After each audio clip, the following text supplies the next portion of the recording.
Sa video na ito, meron po tayong tatlong katanungan na ating sasagutin. Una, ano ang dahilan o factors kung bakit nagkakaroon ng sakit sa pag-iisip? Pangalawa, medyo marami pong nagtatanong talaga nito. Totoo nga bang may nababaliw ng dahil sa pag-ibig? At pangatlo, ano ang pinakalaganap na mental illness o sakit sa pag-iisip dito sa Pilipinas?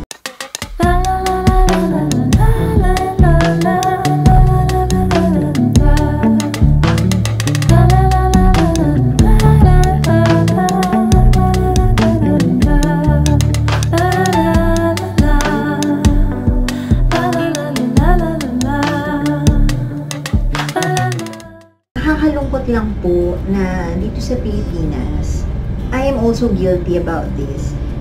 May mga ilang tao na iisa lang ang tawag nila sa mga may sakit sa pag-iisip.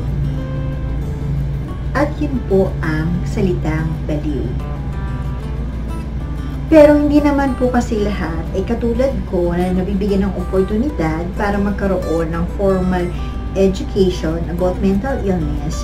Kaya nauunawaan ko kung bakit meron pa ring mga tao na basta't may nakita silang may mental illness o may narinig sila na tao na may mental illness, baliw na agad ang tawag nila.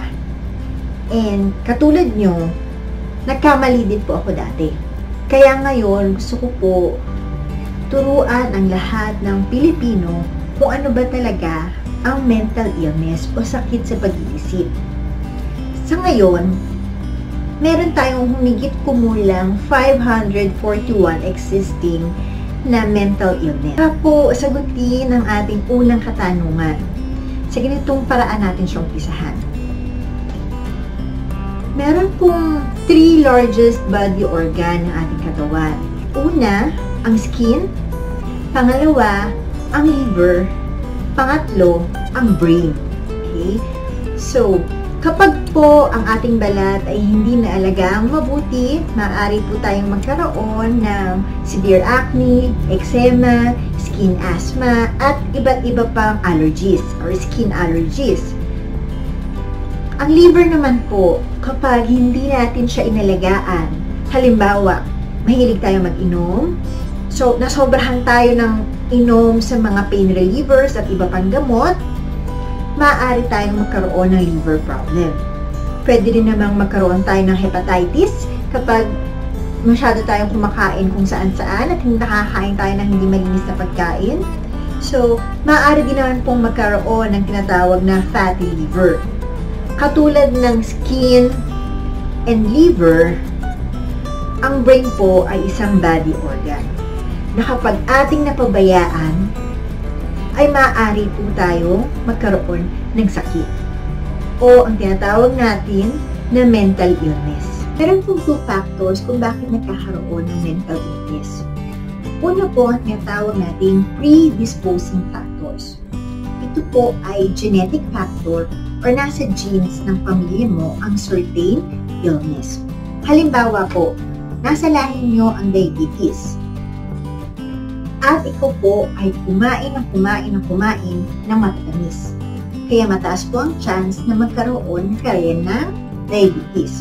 Kaya po, kung nasa pamilya mo or isa sa pamilya mo ang merong depression, kung papabayaan mo po ang iyong mental health o ang iyong brain, sa paanong paraan po, sobrang stress ka, hindi ka natutulog ng maayos or lagi kang puyat, wala kang pahinga, so mataas po ang chance na magkaroon ka rin ng depression.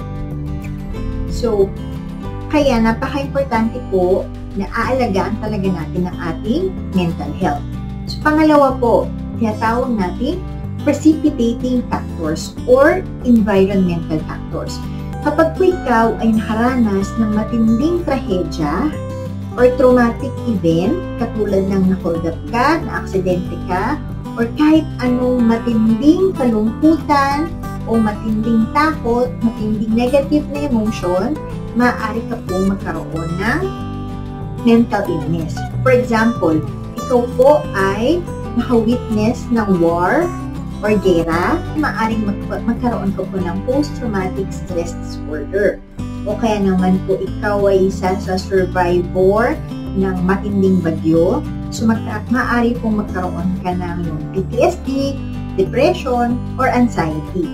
Pero eventually, pwede po siyang mawala. Okay? Kapag nagkaroon ka ng magandang coping strategies or tinulungan mo ang sarili mo, inalagaan mo mabuti ang mental health mo, maaari pong mawala ang iyong mental illness.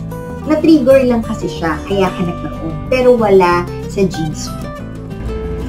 Para naman po sagutin ang ating pangalawang katanungan. So, unang-unang po, sorry po kasi ginamit ko yung salitang baliw. Pero totoo po yan, marami po akong kaibigan at kakilala nagtatanong sa akin kung totoo ba daw na nakakabaliw ang pag-ibig. Opo, totoo po yun. Bakit? Halimbawa, nagmahal ka ng sobra-sobra. Di ba kapag nasa isang relasyon ka naman, pumasok ka sa relasyon na yon kasi gusto mo makasama siya habang buhay. And once na iniwan ka niya, yung breakup, yun po yung tinatawag natin na precipitating factor. Matinding kalungkutan ang mararamdaman mo, mataas ang chance or yung iba nagkakaroon po talaga ng depression. Dahil iniwan sila ng boyfriend nila, iniwan sila ng girlfriend nila, yung iba po nagsisuicide.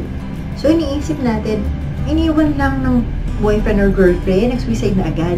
Hindi po yun maliit na bagay. Malaking bagay po yun para sa kanila. Okay? Napakasakit para sa kanila.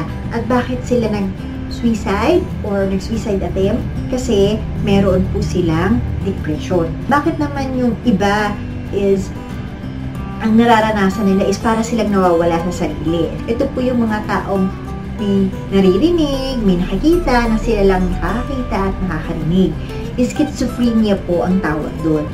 Kapag ang isang tao ay iniwan ng partner niya, sobrang siyang nasaktan, at meron siyang predisposing factor, so ibig sabihin na sa genes niya, ang schizophrenia, dahil na-provoke po yung genes niya na schizophrenia is nagkakaroon po siya ng schizophrenia. Kaya, totoo po na yes, may mga taong nagkakaroon ng depression, anxiety, at iba pang mental illness nang dahil po sa pag-ibig. This is Maxima. Please subscribe to my channel and share this video if you are also a mental health warrior. Together, let's spread mental health awareness here in the Philippines. Kung gusto niyo po ng max masayang buhay, lagi po nating tatandaan na tayo ay pinanganak para maging masaya at matagumpay.